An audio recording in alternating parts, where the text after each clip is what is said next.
Buscando la evidencia de nuestro trabajo, por Jorge González Guedes.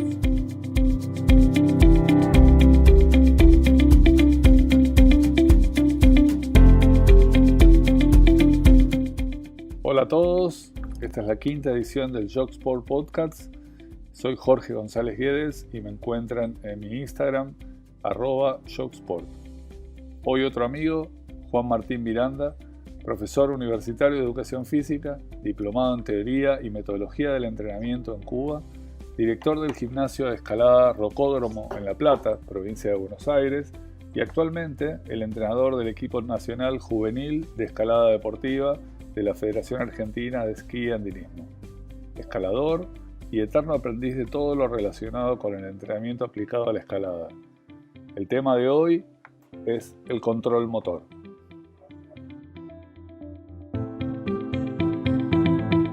Bueno, hola Marvin. Bueno, gracias por sumarte a esta propuesta. La idea central de la misma es poder hacer un aporte a nuestra comunidad y obviamente en nuestro idioma y los diferentes abordajes que han surgido en torno al deporte y que nos permiten entender mejor la tarea cotidiana que nosotros tenemos en la práctica de cada día. Hola Jorge, bueno, muchas gracias por la invitación. Ojalá en esta charla podamos aportar un poquito más, sobre todo en el habla hispana, y que salga algo beneficioso para todos. Y creo que de eso se trata, ¿no? De compartir un poco el conocimiento y entre todos formar una gran comunidad del conocimiento y poder hacernos progresar en el deporte que nos toque a cada uno. Totalmente. Y bueno, en cada una de las ediciones pasadas, con varios amigos, fuimos tratando temas muy puntuales que integran cada una de las partes, yo siempre digo, de la torta esta que integra la gran palabra que es el entrenamiento. Y una de las pautas muy importantes y muy poco tenidas en cuenta, es hoy por ahí más revalorizada, es lo que tiene que ver con la consecuencia del acto motor, o sea, del movernos, del control del movimiento. Sí, hoy por hoy, y volviendo a teorías más viejas del movimiento y de por qué nos movemos, creo que el control del movimiento nos acerca un poco a ser mucho más específicos cada vez que determinamos o dictaminamos una carga de entrenamiento, entendiendo mucho mejor cuál es el proceso que subyace a cada uno de los movimientos, que es lo que nosotros como entrenadores vemos. Ya al no poder estar adentro del cerebro o de los músculos de nuestros entrenados, vemos externamente, y entender esa situación y ese sistema complejo nos va a permitir dosificar o determinar mejor las cargas o cada una de las cosas que vayamos prescribiendo para la mejora del rendimiento de los atletas. Totalmente. Y acá un poco como para centrarnos en el estudio que nos acompaña, podemos aclarar también desde dónde abordamos esto, y es que el control motor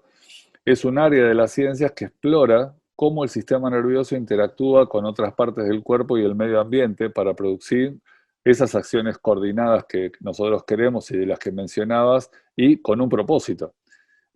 Por tomar el autor y que nos gusta a los dos, como Nicholas Bernstein, quien formuló un problema central del control motor.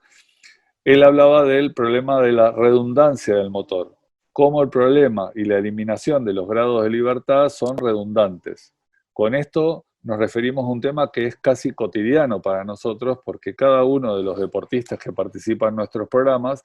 hace una tarea repetida. Independientemente que esto sea un deporte, más en los deportes cíclicos, ni hablar, pero por ahí en deportes no tan cíclicos, terminan haciendo técnicas y repitiendo permanentemente acciones redundantes. Sí, tal cual. Bueno, obviamente el genio de Bernstein ya hace nada, casi un siglo atrás, estudiando todo esto en un contexto específico que venía de la Rusia clásica con la fortaleza de Pavlov, oponerse a una estructura así, ¿no? De principio del siglo pasado, donde el condicionamiento era la pauta, además en el bloque soviético. Imponerse con sus estudios y lograr entender el concepto del control motor como lo hizo, fue algo increíble, y que hoy tenga semejante vigencia, que no haya sido renovado por un paradigma mucho más grande. Bueno, obviamente nosotros dos estamos bastante de acuerdo con la postura de Bernstein. Y lo que vos me hablabas del tema de la redundancia y la repetición de los esfuerzos, principalmente Bernstein lo que habla es de la frase clásica de repetición sin repetición, donde no hay una acción motora que sea idéntica a la otra, porque siempre hay un condicionante del medio que nos hace que cada una de esas acciones motoras que hagamos no sea exactamente igual a la anterior. Siempre hay una corrección del gesto, por más que lo repitamos constantemente. Obviamente, en el deporte y en algunos deportes donde se clasifica por la forma, cuanto más parecido estemos en la forma, estoy refiriendo, por ejemplo, a la gimnasia artística o en algunos tipos de deportes, donde la forma sea lo que se clasifica y no el realizar la tarea o cumplir con el objetivo de la tarea sin importar tanto qué es lo que hagas en el medio, tiene mucha preponderancia la repetición y que esta repetición del gesto sea lo más parecida posible a lo que uno quiera hacer. Pero desde el punto de vista de Bernstein, este tema de la repetición sin repetición, con su ejemplo clásico de el herrero que le daba al cincel con la masa, herreros, imagínense, de una fábrica, lo más experimentado y un gesto que debían repetir 100.000 veces al día, con su técnica de esa época, filmándolo, vio que ninguno tenía una técnica ideal o perfecta, ya que todo el tiempo corregía cada uno de los golpes, independientemente de lo que pasaba. Así que tener en cuenta que cada vez que ejecutamos un movimiento no vamos a tener la técnica perfecta, sino que se adecúa específicamente a cada situación, es donde empieza a abrir todo un juego de esto, de lo que determina Bernstein como el principal problema motor, que es la redundancia. Acá esto me lleva como una repregunta de esto, porque indudablemente dentro de las aristas que te va llevando de las narices el entrenamiento, a mí me ha pasado de que es como que voy buscando la evidencia de lo que voy haciendo y de las cosas que me voy llevando por delante en el entrenamiento.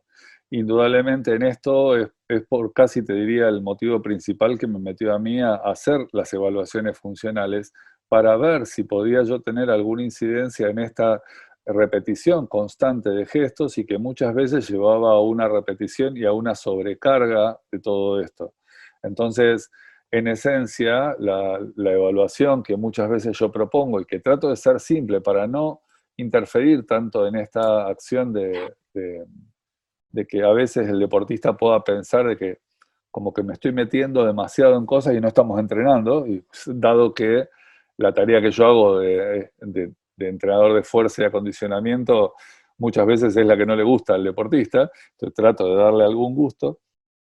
Es muy importante en esto, en el concepto de estas tareas repetidas y entender un poco lo que en algún momento se hablaba como de estilo individual, de estructura individual de gestos, porque indudablemente yo con la evaluación trazo una línea entre la habilidad y la fortaleza y la debilidad de ese deportista para realizar esa tarea repetida. Y ahí yo es donde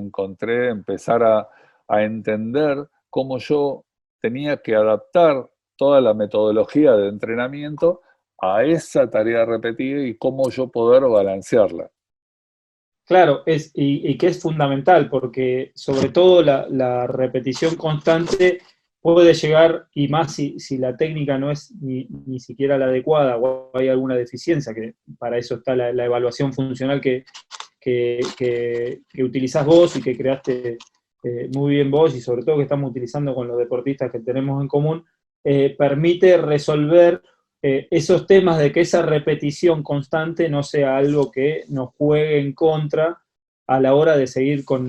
el entrenamiento, a la hora de continuar o de buscar el objetivo del logro de rendimiento, sin tener que preocuparme yo porque una preparación física, yo desde el punto de vista técnico, me juegue en contra para mi gesto técnico de mi deporte en particular.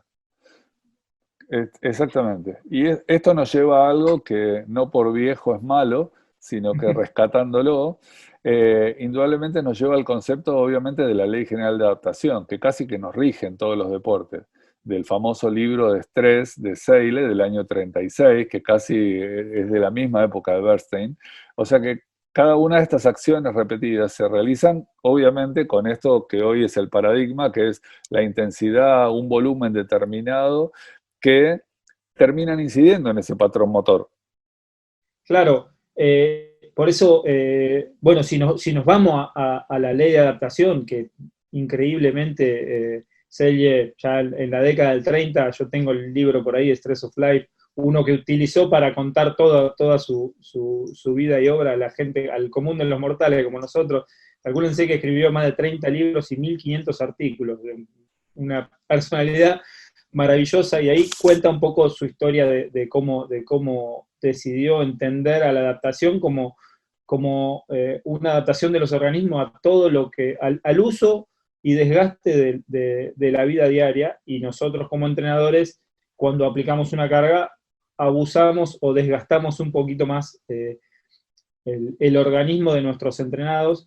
y teniendo en cuenta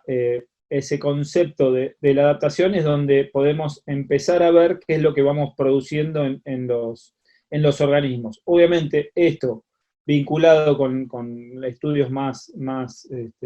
modernos, digamos, 20, 30 años más adelante de los de Selye, como los de Yakovlev, con la curva de supercompensación, que no se cumple en todos lados, pero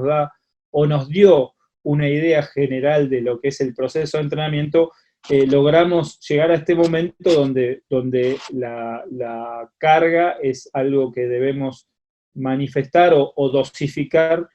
perfectamente para producir las adaptaciones que quiere producir esa carga que estamos dando. En general, yo, en la medida que uno aprende y trata de tener cuidados, y tanto vos como yo, que hemos tenido la suerte de llegar en nuestros deportes o en otros deportes a tener atletas de mucho nivel, cada uno de esos atletas, yo siempre comparo que es como un violín Stradivarius, es algo totalmente casi intocable, y ese cuidado que hemos tenido a lo largo del tiempo y este ajuste de las cargas tan pormenorizado que hemos hecho, nos ha llevado muchas veces a crear un esquema un tanto frágil, un tanto muy, como decía antes, el deportista camina como entre algodones, todos lo cuidamos y entonces debemos recuperar, creo, yo siempre hablo del concepto de deportista total, a mí me gusta ese concepto, como que yo he visto muchos deportistas de muchísimo nivel que los tipos pueden hacer multidisciplinas y que en todas les va bien, pero porque tienen esa estrella, pero son tipos que están como armados de una manera mucho más, llamémosle, robusta. Y vos en tu blog sacaste un artículo súper interesante rescatando el concepto que se le llama y que se opone a esta fragilidad, que es el de antifragilidad. Sí, el concepto está sacado de un libro de Nassim Taleb, que es un escritor que ahora vive en Estados Unidos. Su libro Antifrágil habla de este concepto. Dice, para dar un ejemplo y que todos lo entiendan, si yo quiero enviar una caja de copas de cristal por correo, lo que voy a poner en todo lo que pueda por fuera en el paquete es que este contenido es frágil, que quiere decir que si yo lo maltrato, se va a romper, va a cambiar de estado. Y el autor se plantea, digo, ¿qué es lo opuesto a antifrágil? Y uno podría decir robusto, pero robusto es algo que lo maltratás y queda de la misma manera. O sea, una piedra es robusta, la maltrato, a menos que le dé con un pico, pero va a quedar con la misma forma. La pongo en un paquete y va a llegar intacta a mi casa, no va a haber cambiado. Lo opuesto a antifrágil, no existe un concepto específico para decir que hay algo opuesto a antifrágil, porque si yo maltrato algo, debería cambiar de estado, debería ser algo superior. Si lo frágil se convierte en algo inferior, algo roto, lo antifrágil sería algo superior después de haber sido maltratado. Y esa analogía que utiliza este autor nos permite entender que nosotros queremos deportistas que sean antifrágiles, que yo los maltrate, o sea, les dé entrenamiento, cargas de entrenamiento, los estrese, y ellos progresen, sean un ser, entre comillas, superior, ¿no es cierto? Algo mejor que como estaba antes. Y ese es el concepto fundamental que maneja el autor y que intenté volcar en el blog de la antifragilidad. Tratar o ver a las personas como alguien que yo las maltrato, las entreno y salen mejores que como estaban antes. Sí, yo pongo, cuando hago mis charlas, siempre pongo como el esquema, inspirado en Seyle, de estresar y adaptar, exponer y proteger, como un círculo virtuoso de evolución dentro del entrenamiento, pero en esto de protección, obviamente, casi que estoy pensando en generar un individuo antifrágil. A mí me pasaba en algunos viajes, más que nada en los países donde hay más anglosajones, que cuando vas al gimnasio a entrenar a tus deportistas, te metes dentro de un ámbito de gimnasio que muchas veces no son centros de entrenamiento, son centros como cualquier gimnasio de los nuestros, en donde va gente también común. Y a mí me pasaba mucho de ver a mujeres, yo suelo entrenar muchas mujeres con natación, con muchos deportes, y ver la cintura escapular de las mujeres, de la señora, como dicen algunos, de doña Rosa o doña Alicia, que vienen al gimnasio, y que también en países anglosajones hacen cualquier cosa en los gimnasios, pero proponerles hacer la cintura escapular y el hombro de esas personas, que no son ni escaladores, ni nadadores, tienen una robustez que no tienen nuestros deportistas. Ver señoras o cosas. Yo no sé si eso hace obviamente son países que tienen otra historia de evolución de la estructura. No sé si vos tuviste en tus viajes esa misma experiencia. Sí, principalmente lo que veo, y lamentablemente es, y lo hablábamos el otro día, es un poco la formación de base que tienen desde la infancia, la formación deportiva de base que se tiene desde la infancia, y hoy lamentablemente en la Argentina, y calculo que de alguna forma en el mundo debe estar cayendo por este tema de conectividad y de falta de estímulos de educación física formales, principalmente adecuados, y la poca afluencia de los chicos en los clubes hace que hoy tengamos eh, deportistas o juveniles principalmente que no tengan posibilidad de ser robustos por una falta de historia motriz y de estrés bien controlado desde la educación física. Si viajas a Alemania o países del este donde se ve que hay una influencia muy importante dentro de la educación física, te vas a encontrar con gente que está de otra manera. Y tal cual como lo mencionás vos, ¿no? Vemos y he visto que las estructuras corporales son distintas y eso hace que sean más robustos o antifrágiles. Cuanto menos historia deportiva y de movimiento tengamos, es más difícil llegar a tener un atleta con esa concepción. Hay que cuidarlo mucho más. Y, y es lo que se ve un poco, porque cuando uno, justo ayer hablaban de periodización y todas esas cosas del bloque soviético, y hay que tener un sistema de periodización como el que tiene el bloque, como el que tuvo el bloque soviético, siempre y cuando tengas un nivel de adherencia deportiva desde la primera infancia de los atletas. Es muy difícil trasladar ese sistema de entrenamiento a la realidad argentina, y mucho más la de hoy, que tenemos una población tirando a sedentaria, con pocos estímulos de movimiento, que hace que la situación sea un poquito más grave y tengamos que ir con el pie casi en el freno y cuidando mucho más de lo que normalmente se cuidaría a otro atleta de ese mismo nivel, porque el límite es mucho más frágil. Sí, la verdad que recuperando un poco, siempre que nos juntamos a charlar es una infidencia a los oyentes, podemos quedar 20 horas, pero recuperando un poco el tema y que esto obviamente allana y hace al tema, nosotros pretendemos generar esta abundancia de movimientos, a la que hace referencia el estudio, eh, y, y se ha sugerido una visión alternativa como un principio de abundancia de movimiento, que considera que los grados de libertad aparentemente redundantes como útiles o incluso vitales para muchos aspectos del comportamiento motor o el control sinérgico. Si bien quiero que hagas un poco referencia a esto y a esto de la abundancia, hoy han surgido varias técnicas también que tienen que ver con, en el esquema de control motor, tener mayor grados de libertad. Y muchas veces eso, esa abundancia a veces termina siendo, creo que negativa en determinadas acciones de determinados deportes en particular. Sí, tal cual. La primera aclaración que hace Latash en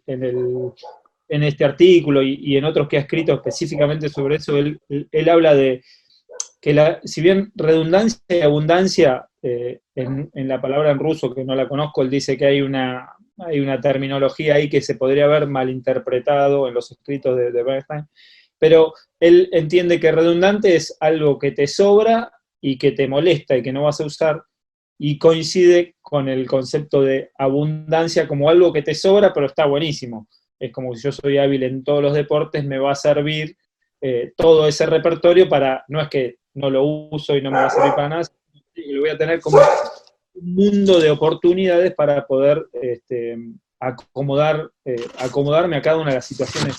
cambiantes que me plantee la vida diaria o el gesto deportivo. Muchas veces, si esto es demasiado amplio, puede llegar a interferir. Tiene que ver un poco con la idea de Bernstein de los engramas motores o de los patrones motores, donde uno específicamente no tiene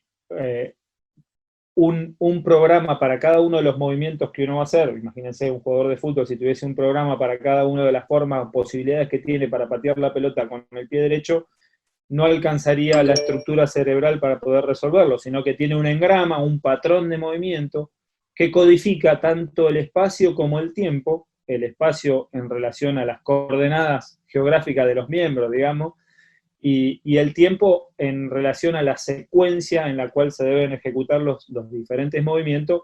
para efectuar la tarea. Pero sí puede haber una interferencia si esta abundancia de la que nos venimos refiriendo interfiere en la realización de los gestos. Claro, él habla también sobre, obviamente, tener una buena varianza para ayudar al sistema a lidiar con esas tareas secundarias, o incluso, hoy hay muchos ejercicios, incluso que le ponen ejercicios de perturbación,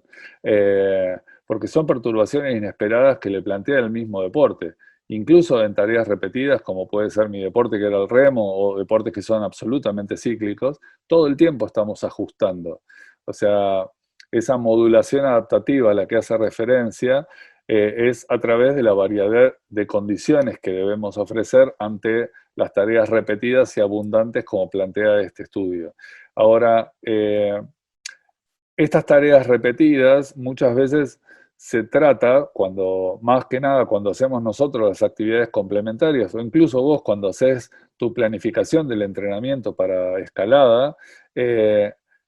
termina implicando obviamente una intensidad a la cual nosotros queremos someter a ese deportista, pero muchas veces, y se da mucho en mi área de acondicionamiento de fuerza, de que está bien, yo respeto los patrones motores, respeto las líneas de acción y los planos y ejes, pero muchas veces acercarme demasiado a la técnica de ejecución de esos ejercicios o de esos planos y ejes terminan jorobando al engrama motor al cual haces referencia, y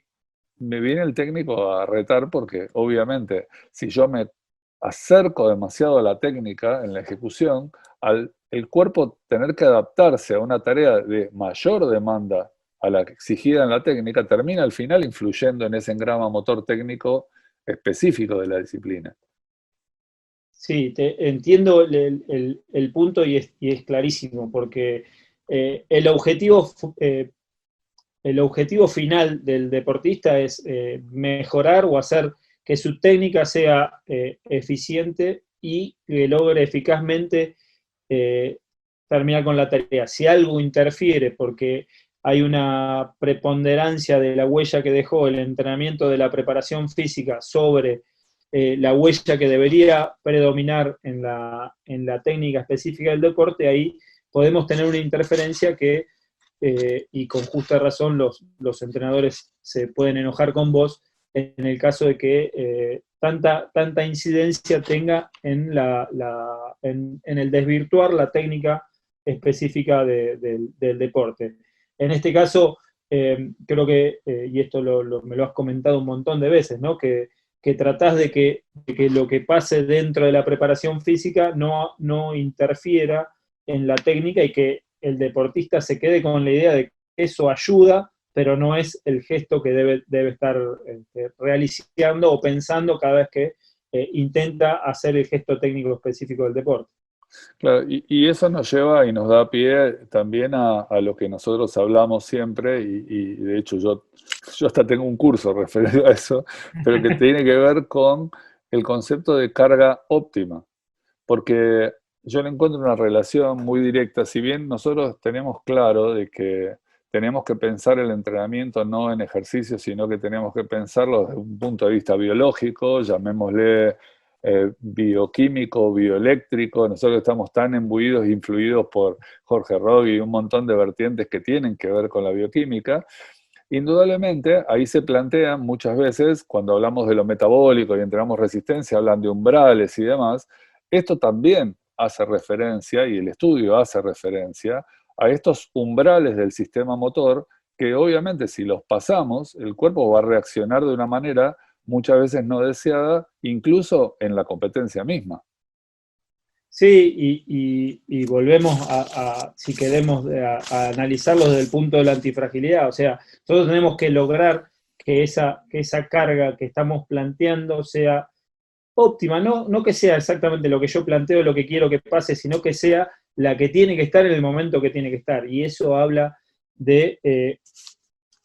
por lo menos, pensar un poco más a la hora de plantear cada una de las cosas que le decimos que tiene que hacer a nuestros entrenados. O sea, la carga tiene que ser la justa y por eso debemos tener todos esos conceptos bioquímicos, biológicos, hasta de psicología, de lo que se nos ocurra, tienen que estar metidos dentro de ese instrumento para nosotros que es el ejercicio o la carga en particular. Y una de las cosas que podemos hacer es variar esa carga a través, aunque sea desde el movimiento o desde la repetición, podemos hacer una variación de esa carga para generar un umbral de activación, y ese debería ser el óptimo para cada individuo y para cada momento del entrenamiento. Sí, acá, si bien Latage menciona sobre el control motor, que dice que no hay una redundancia motora en los movimientos humanos, sino que hay abundancia motora, el sistema nervioso, que al fin y al cabo es el director supremo, siempre parece enfrentar problemas de elección entre un número infinito de posibilidades. Y no nos referimos solamente a lo motor, al fin y al cabo el sistema nervioso regula todas las acciones, porque no podemos pensar entonces que el sistema nervioso se ocupe de tantas cosas. Por lo que debemos reconocer que hay otros sistemas secundarios de control motor que reaccionan. Hay mecanorreceptores de distinto tipo, de temperatura, de tensión, de un montón de cosas. Y después, obviamente, se informa todo al sistema nervioso central de lo que hicieron. O sea, le pasan el reporte. Entonces, aquí hablamos de aspectos muy importantes ante la tarea de producir un cierto nivel de activación muscular. Y existen, por lo que hablábamos incluso recién de la carga óptima, y existen numerosas unidades motoras que pueden ser reclutadas en diferentes frecuencias y con distintos tiempos bajo tensión. Entonces, en esencia, muchas de estas cosas se entremezclan en lo que hace a la tarea motora. Sí, tal cual. Lo que habla un poquito en el estudio, habla un poco del umbral de activación y lo relaciona con un estudio que hizo él sobre el umbral de activación que tiene en base a la longitud de la fibra muscular, si es que se va a buscar a la fibra muscular en particular. O sea, dependiendo de la longitud y cómo esa propiocepción de entender cuál es la longitud, se encuentra un montón de posibilidades para utilizar o no esa fibra muscular, ese músculo o esa articulación en total, pero siempre censando desde el punto de vista vista de la propiocepción muscular y la ubicación en el espacio de las diferentes posiciones del cuerpo. Obviamente todo esto siempre va a estar involucrado desde un punto de vista ecológico, donde tenemos al individuo, a la tarea y al medio, que es el que va a condicionar lo que vayamos a hacer. Uno de los ejemplos de una conferencia que vi de Latash, él plantea, imagínense si hay un burro que lo quiero hacer caminar y le pongo una zanahoria con una cañita colgando adelante, si solamente tiende a llevar el cuello hacia adelante para tratar de agarrar la zanahoria, lo más probable es que se caiga. Y en la misma gráfica él plantea que lo que habría que hacer es ponerle una zanahoria a cada uno de los miembros, además de adelante de la cabeza, como para que ellos se muevan y de esa forma generar el movimiento. O sea, tiene que ver mucho la tarea y la intención que hacemos en la tarea para escoger cuál es el patrón motor adecuado para lograr cumplir con esa tarea. Esto me lleva, casi yo imaginaba cuando decías, obviamente, a dos vertientes que hoy vemos mucho en las redes y escuchamos a muchos, incluso conferencias enteras, de hablar de ejercicios.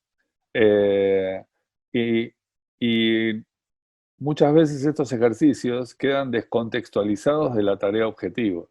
Entonces, hoy se está reviendo nuevamente, me lo hiciste recordar con lo que hablabas de los ángulos específicos de acción y los ángulos específicos de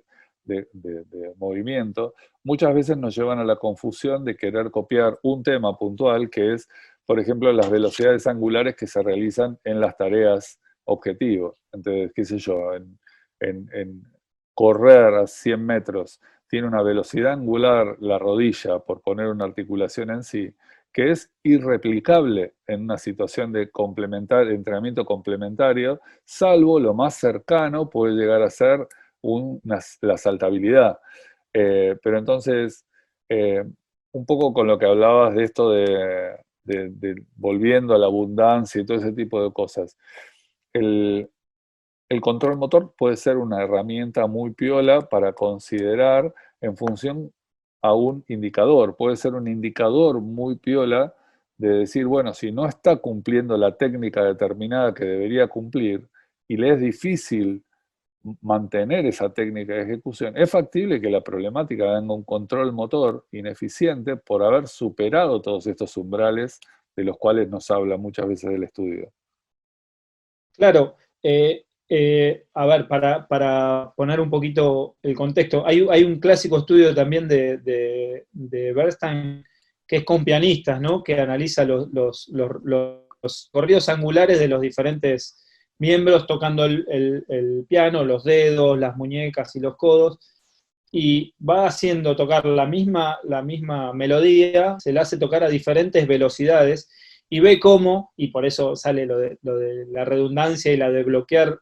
los grados de libertad, de frizar los grados de libertad, habla Einstein, porque a medida que toma velocidad el pianista, la muñeca se empieza a rigidizar, o sea, deja de ser móvil y cambia completamente el patrón del movimiento. O sea, lo que alguien hacía despacito, o cuando lo hace rápido, es otra cosa completamente distinta.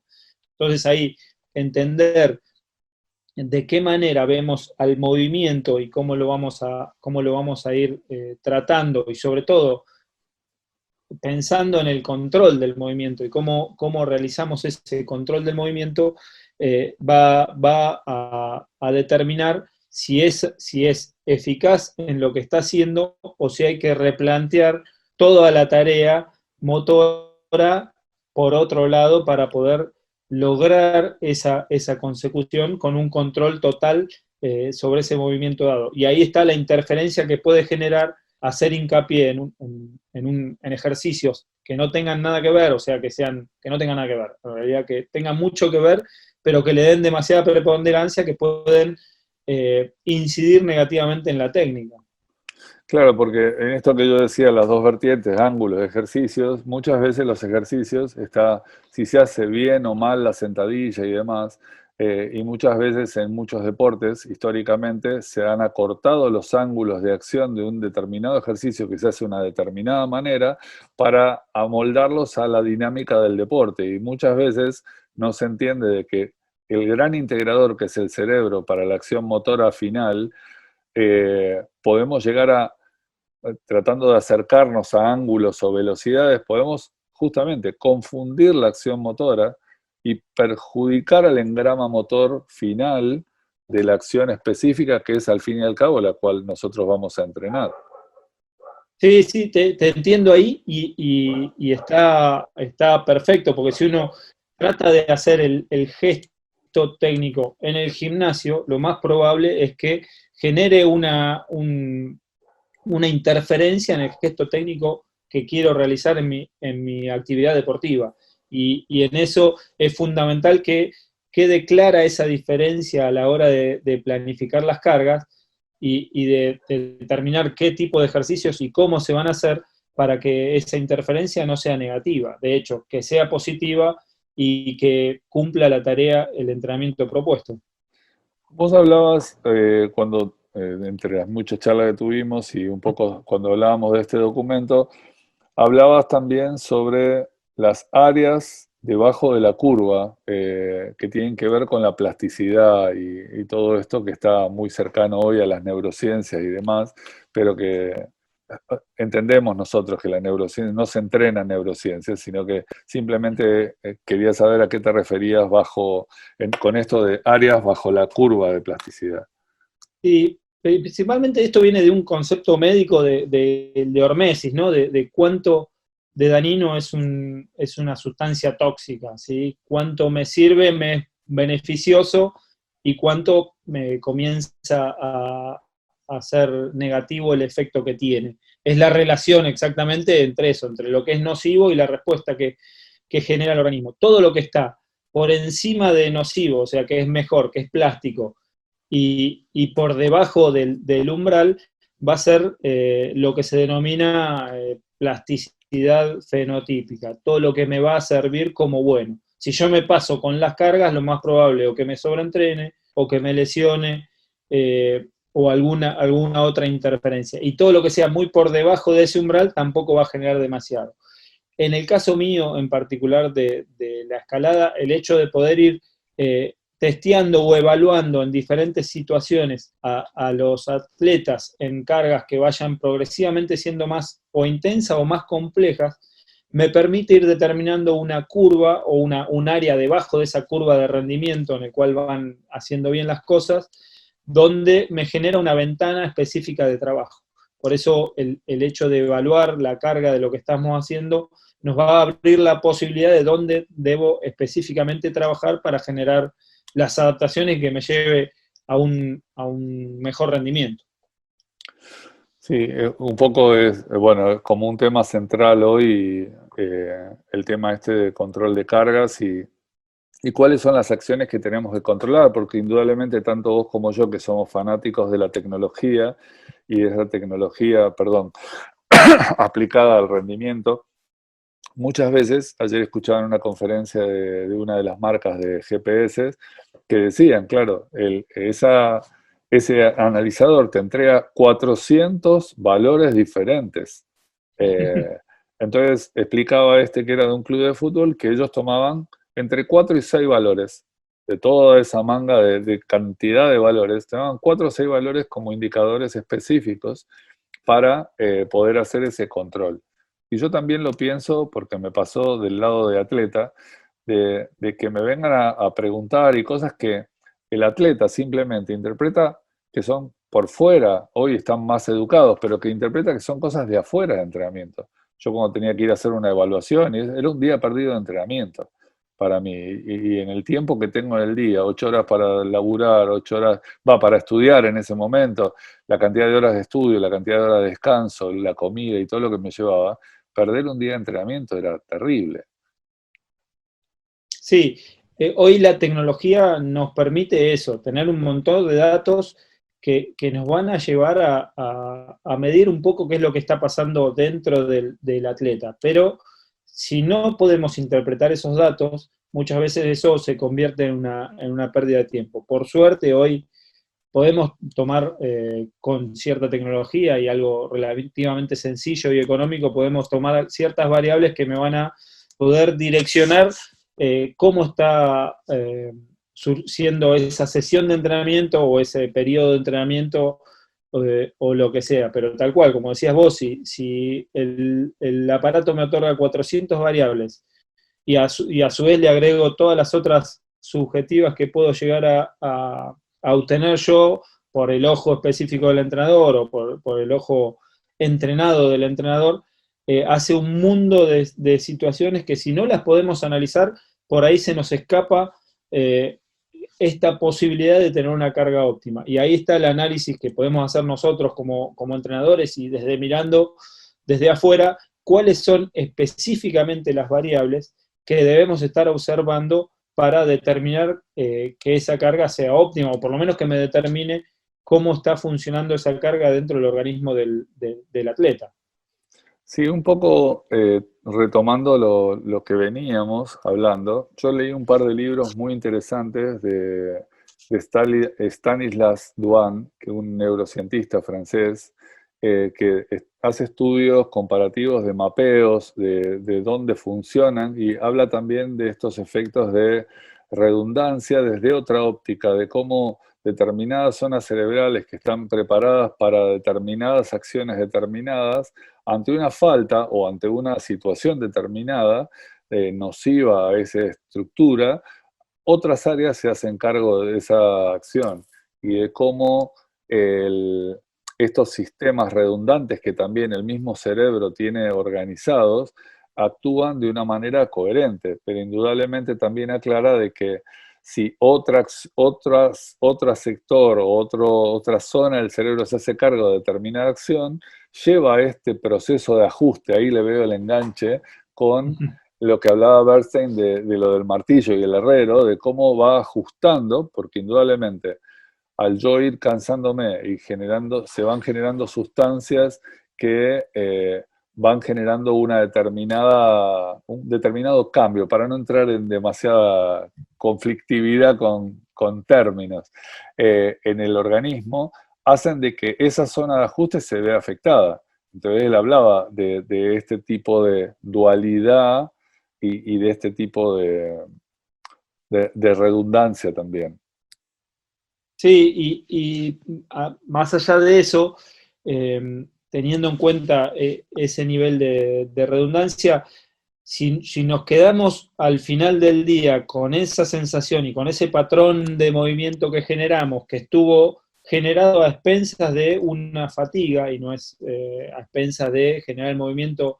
eficiente, es probable que esa huella que estamos dejando sea fijada con un patrón motor que no sea el adecuado. Eso obviamente en los periodos de recuperación y en el sueño, la consolidación de la memoria y de todos esos gestos que fuimos haciendo a lo largo del día son fundamentales. Y es así que conviene siempre, por eso está también esa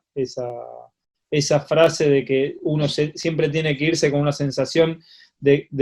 que lo que hizo lo hizo correcto, no me puedo ir con el gesto incorrecto a dormir. Tengo que por lo menos tenerlo pensado como entrenador, que lo último que haga o la sensación que se quede en el día haya sido del gesto adecuado y del movimiento adecuado para que ese sea el que se consolide en el proceso de descanso. En el momento vamos a lograr que el gesto funcione o lo que sea, pero la consolidación va a ser principalmente en el periodo de descanso y en nuestro caso, en el ser humano, es en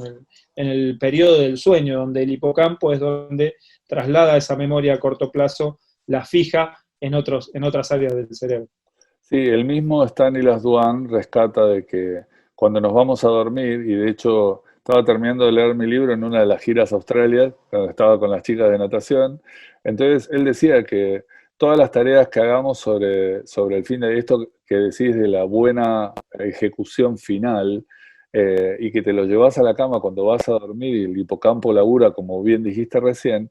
el cerebro repasa todo ese tipo de acciones, más las que son inconscientes, casi a una velocidad 10 veces superior. Eso es lo que ellos tienen mapeado. Entonces, al repasarlo 10 veces más rápido, eso hace que se lo repase más veces y el organizador de esa biblioteca del sistema nervioso central que tiene que organizar ese patrón motor y que va a ponerlo en la carpeta, dice, va y mira, dice, a ver, esta carpeta es similar a esto que hizo este niato, dice, a ver, ¿lo hace de esta manera? Sí, bueno, ajustemos el orden de esta carpeta al último movimiento bien realizado y pongámoslo en este lugar de orden. Por eso muchas veces la sensación a la mañana o cuando volvemos a la acción motora, a veces entendemos una acción motora que no nos venía saliendo y termina consolidándose a través de todo este mecanismo intrínseco que el mismo cerebro genera. Sí, y mira, para darte un ejemplo específico ni siquiera de mi deporte, mi actividad de hobby, que es escalar en la roca, que no es competitiva, muchas veces uno sube un recorrido o prueba un recorrido que es de mucha dificultad, donde hay secuencias de movimiento que hay que descifrar y resolver y ver cómo se adaptan a cada una de las cuestiones de fuerza, de antropometría de cada uno de nosotros. ¿Y qué es lo que hacemos? Tratamos de memorizar la secuencia y de memorizar todas las figuras que hay en la roca para poder resolver esos movimientos, y uno muchas veces se queda con una secuencia que no salió, y llega a la noche y en ese periodo de reflexión logra tener el eureka de los científicos, ¿no es cierto? Encontrar el enganche de cómo iba esa secuencia de movimientos para poder resolver la tarea. Obviamente, cuando lo traslado al deporte específico de competencia, el deportista lo tiene que hacer en el día, porque tiene un periodo acotado para resolver la secuencia. Pero en el caso mío de cuando me voy a escalar o tengo algún proyecto específico, esa tarea inconsciente que hago en el periodo de sueño es el que me puede llegar a resolver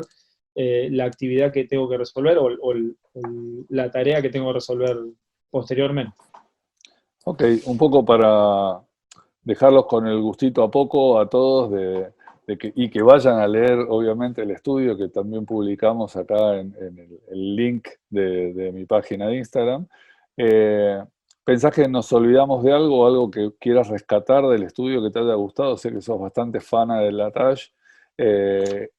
que pueda complementar lo que hablamos hasta ahora. No, mira, yo creo que tocamos, del estudio tocamos básicamente todo. Hoy este tema del control motor todavía hay mucho para seguir viendo y para ir aplicando en nuestra tarea diaria. Por eso son esas cosas que por ahí subyacen a cualquier ejercicio o actividad que le planteemos a nuestros deportistas, y que son la base y fundamento que por ahí no lo tenemos en cuenta a la hora de repetir las cargas y hacer una periodización del entrenamiento. Por eso, obviamente, vuelvo a una frase, hay un libro, se llama Range, o algo que es de David Epstein, muy interesante. Él habla que los generalistas hoy tienen una preponderancia sobre los especialistas, ¿no? Hay que empezar a tener muchas más opciones de información para poder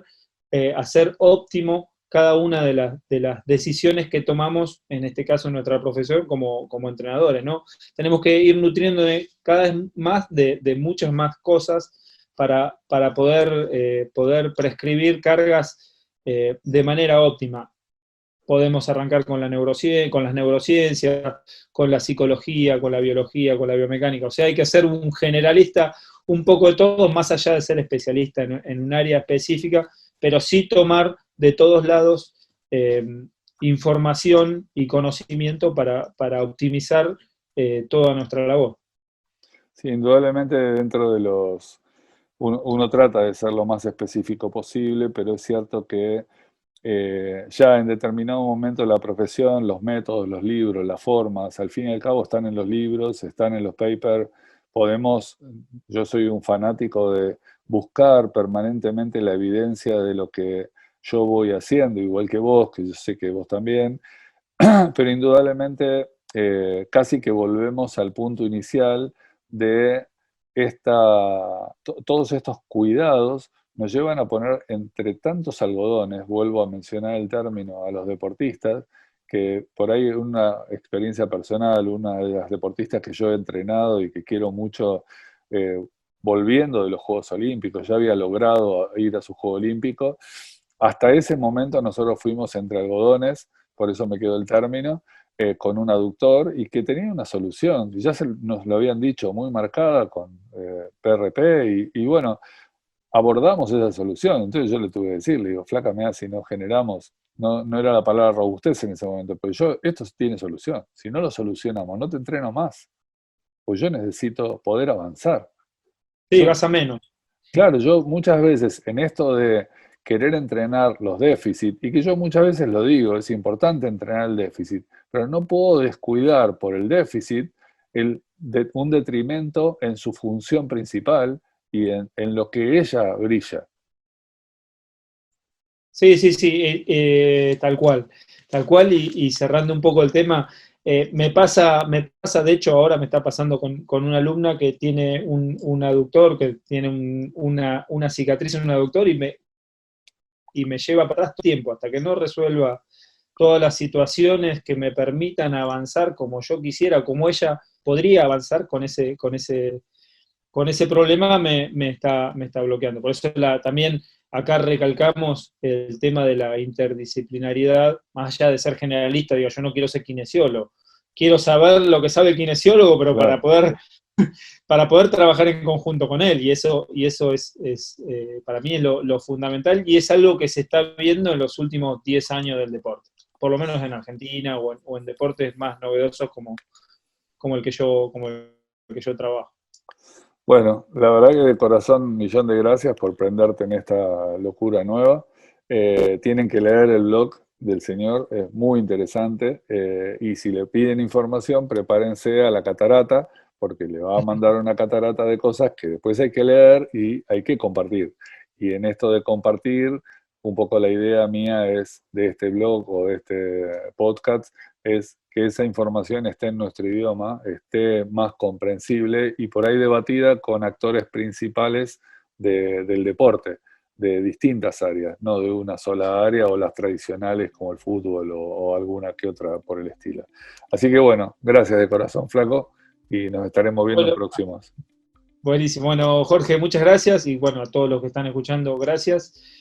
Me pueden encontrar por ahí por las redes, seguro que va a quedar en la descripción acá en el podcast. Y nada, lo importante acá es compartir y sacar más ideas, generar más ideas. Así que siempre es bienvenido todo lo que vos hacés, Jorge, y eternamente agradecido por haberme invitado a compartir este pedacito de conocimiento que puedo llegar a brindar. Y esperando la retribución entre comillas, del resto con comentarios o lo que sea sobre este tema y sobre lo que sea. La verdad que la repercusión de esto puede llegar a ser que seamos un poco más profesionales en nuestro trabajo. Así que muchas gracias por todo. Gracias a todos. Nos vemos.